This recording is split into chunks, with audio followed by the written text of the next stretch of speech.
تنویر ناصر بھائی فرما رہے ہیں روزے کی نیت جو آپ نے بتائی ہے اس کا مطلب تو یہ ہے کہ میں کل کے روزے کی نیت کرتا ہوں، حالانکہ ہم تو اسی دن روزہ رکھتے ہیں۔ وَبِصَوْمِ غَدٍ نَوَيْتُ مِنْ شَهْرِ رَمَضَانَ، اس مضمون کی روایات رسول اقدس صلی اللہ علیہ وسلم سے ثابت ہیں، روح المعانی میں موجود ہے۔ انی صائم غدا، تو میرے بھائی غدن کے دو معنی ہیں۔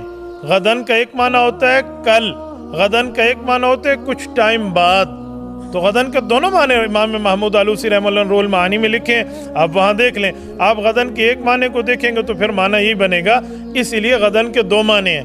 جو ہم کہتے ہیں میں غدن کا روزہ رکھ رہا ہوں، اس کا معنی ہے جو کچھ ٹائم بعد، جیسے صبح صادق کا وقت ختم ہو کر صبح کی نماز کا وقت شروع ہوگا تو میرا اسی دن کا روزہ ہے، اور یہ نیت بالکل جائز ہے، آپ کر سکتے ہیں۔ تو میرا اسی دن کا روزہ ہے اور یہ نیت بالکل جائز ہے، آپ کر سکتے ہیں۔ تو میرا اسی دن کا روزہ ہے اور یہ نیت بالکل جائز ہے، آپ کر سکتے ہیں۔ روزے کی نیت کیسے کریں؟ روزے کی نیت کیسے کی جاتی ہے؟ اگر سحری میں آنکھ نہ کھلے تو روزے کا کیا حکم ہے؟ دیکھیں، روزے کی نیت بس دل میں کی جاتی ہے۔ رمضان میں تو سب کی نیت ہوتی ہے، جو سحری کر رہا ہے تو اس لیے کر رہا ہے نا کہ روزہ رکھے گا، تو اتنی نیت کافی ہے۔ یہ جو مشہور دعا ہے وہ بِصَوْمِ غَدٍ نَوَيْتُ مِنْ شَهْرِ رمضان، یہ کسی حدیث سے ثابت نہیں ہے۔ یہ جو مشہور دعا ہے وہ بِصَوْمِ غَدٍ نَوَيْتُ مِنْ شَهْرِ رمضان، یہ کسی حدیث سے ثابت نہیں ہے۔ یہ جو مشہور دعا ہے وہ بِصَوْمِ غَدٍ نَوَيْتُ مِنْ شَهْرِ رمضان، یہ کسی حدیث سے ثابت نہیں ہے۔ سحری کی دعا جو اکثر آپ ٹی وی چینلز کے اوپر سنتے ہیں، وَبِصَوْمِ غَدٍ نَوَيْتُ مِنْ شَهْرِ رمضان، یہ علماء اکرام کی خدمت ہے امت کے لیے۔ قرآن و سنت میں کہیں یہ دعا رپورٹ نہیں ہوئی، قرآن و سنت میں کہیں یہ دعا رپورٹ نہیں ہوئی، قرآن و سنت میں کہیں یہ دعا رپورٹ نہیں ہوئی۔ نیت کافی ہے، روزہ رکھنے کی کوئی دعا نہیں ہے، صرف نیت ہے، اور وہ تو جنرل ہے۔ بخاری مسلم دونوں میں حدیث ہے، انما الاعمال بالنیات، اعمال کا دار و مدار نیتوں کے اوپر ہے۔ تو نیت تو رات کو ہماری ہو جاتی ہے، یہ نہیں ہے کہ آپ نے صبح ایگزیکٹ اسی وقت اپنے دل میں کوئی نیت کو حاضر کرنا، وہ نیت تو ہے۔ ہاں، بعض اوقات ایک ڈبل ذہن میں آ جاتی ہے بات، میں رکھوں نہ رکھوں، کل میں نے سفر پہ جانا ہے، یا اس طرح کا کوئی ایشو میرے ساتھ بن سکتا ہے، تو وہ ابو داؤد میں پھر حدیث ہے کہ نبی اسلام نے فرمایا کہ جس نے طلوع فجر سے پہلے روزے کی نیت کر لی اس کا روزہ درست ہے۔ یعنی وہ پھر آپ نے نیت فجر کا وقت داخل ہونے سے پہلے، یعنی ختم سحری سے پہلے کرنی ہوگی۔ فرض روزے کی نیت، نفلی روزے کی نیت آپ جب مرضی چاہیں کر سکتے ہیں۔ وہ بخاری مسلم میں آتا ہے کہ نبی اسلام گھر تشریف لاتے تھے، امہات المومنین کہتی ہیں کہ پوچھتے تھے ناشتے کے لیے کچھ ہے؟ ہم کہتی تھی کہ ناشتے کے لیے تو کچھ بھی نہیں ہے، آپ ذرا زندگی کے فقر کا لیول دیکھیں۔ پھر حضور کہتے تھے ٹھیک ہے، پھر آج ہم روزہ رکھ لیتے ہیں۔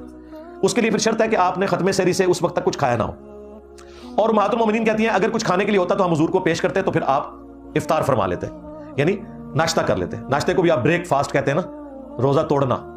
افطار صرف غروب آفتاب کے وقت نہیں ہوتا، دن کے وقت بھی اگر کوئی روزے کو کھولے اسے افطار ہی کہا جاتا ہے۔ تو نفلی روزہ اس کی نیت آپ فجر کے بعد بھی کر سکتے ہیں، سورج نکلنے کے بعد بھی کر سکتے ہیں، بشرطے کہ کچھ کھایا پیا نہ ہو اس دوران۔ لیکن فرض روزے کی نیت آپ نے طلوع فجر سے پہلے کر لینی ہے، وہ میں نے ابو داؤد کی حدیث آپ کو بتا دی۔ مسئلہ نمبر 20، افطار کی کیا دعا ہے؟ افطار کی دعا جو عموماً پبلک میں مشہور ہے، نبی صلی اللہ علیہ وسلم جب افطار کرتے، یعنی جب افطار کا ارادہ کرتے، جب افطار کی نیت کرتے، اس وقت یہ دعا پڑھتے۔